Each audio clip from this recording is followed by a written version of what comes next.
வணக்கம். சற்று முன் வெளியான முக்கிய செய்தி. மகளிர் உரிமைத் தொகை வாங்கினால் அரசு கொடுப்பதாக பரவி வரும் ரூ. 5,000 தீபாவளி மற்றும் பொங்கல் பரிசு அது கிடைக்குமா அப்படிங்கிற தகவலை சொல்லியிருக்கிறாங்க. அதை பற்றி நம்ம பார்க்கலாம். ஸோ பொங்கல் பரிசு, தீபாவளி பரிசு எல்லாத்தையும் ஒன்றா சேர்த்து பொங்கல் அன்னைக்கு கொடுக்கலாம். அது 5,000ன்னு இன்னும் அதிகாரப்பூர்வமாக அறிவிக்கலை, கொடுப்போம்னு அறிவிக்கலை. பட் எலெக்ஷன் வர்ற காரணத்தினால நிச்சயம் ஏதோ ஒரு அமௌண்ட் கொடுப்பாங்க. 1000, 1500, 2000, 2500, 5000 வரைக்கும் கொடுக்கலாம். கொடுப்பாங்களா அப்படிங்கிறது இன்னும் அதிகாரப்பூர்வமாக அறிவிக்கலை. அதே மாதிரி எவ்வளோ கொடுப்பாங்கங்கிறதையும் அறிவிக்கலை. கவர்மெண்ட் அறிவிக்கும் போது சொல்கிறேன். இப்போதைக்கு ஒரு கெஸ்ஸில் தான் போய்கிட்டு இருக்கு. ஏன்னா எலெக்ஷன் டைமில் கொடுப்பாங்க அப்படிங்கிற ஒரு கெஸ், அவ்வளோதான். நெட்டில் நிறைய தகவல் வந்திருக்கு. அதிகாரப்பூர்வமற்ற தகவல் தான். அதை தான் நான் உங்களோட தெரியப்படுத்துகிறேன். பல லட்ச குடும்பங்களின் பண்டிகை கால நிதிச்சுமையை குறைக்கும் ஒரு நிவாரணமாக அமையும் என்று எதிர்பார்க்கப்படுகிறது இந்த திட்டம்.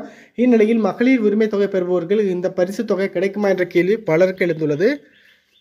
மகளிர் உரிமை தொகை பெறுபவங்க எப்படியுமே அவங்க அரசு நிர்ணயித்த ஒரு கட்டத்துக்குள்ளே இருக்கிறவங்க தான். ஸோ அதனால் அவங்களுக்கு எப்படி கொடுக்காமல் இருப்பாங்க? ஒருவேளை கொடுத்தா அவங்களுக்கும் இருக்கும்.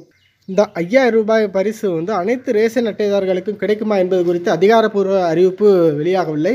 மேக்சிமம் சுகர், அதாவது சர்க்கரை அட்டை மட்டும் வச்சுருக்கவங்களுக்குலாம் கிடைக்க வாய்ப்பு கம்மி. இது வரைக்கும் கொடுத்ததில்லை. இந்த டைம் எப்படின்னு அவங்க முதல்ல கொடுக்கும்போது தான் நம்மளுக்கு தெரிய வரும். 5 வகையான ரேஷன் கார்டு இருக்குது. சிலவங்க ஜஸ்ட் ஐடி ப்ரூஃப்க்கு மட்டும் தான் வச்சுருப்பாங்க. அந்த மாதிரி ஆட்களுக்கு கிடையாது. இந்த திட்டம் குறித்து அறிவிப்புக்காக ரேஷன் அட்டைதாரர்கள் அனைவரும் ஆவலுடன் காத்திருக்கின்றனர். தீபாவளி பண்டிகை நெருங்கி வரும் நிலையில் முதல்வர் மு க ஸ்டாலின் இது தொடர்பான அதிகாரப்பூர்வ அறிவிப்பை விரைவில் வெளியிடுவார் என்று எதிர்பார்க்கப்படுகிறது. பொங்கலுக்கு தான் கொடுக்குறதுக்கு மேக்ஸிமம் வாய்ப்பு இருக்குது. தீபாவளிக்குன்னா கொடுக்க வாய்ப்பு இல்லை. பட் நியூஸில் இந்த மாதிரி சும்மா போட்டுட்ருக்குறாங்க. ஸோ பொங்கலுக்கு ஏதாவது ஒரு நல்ல செய்தி எதிர்பார்க்கலாம்.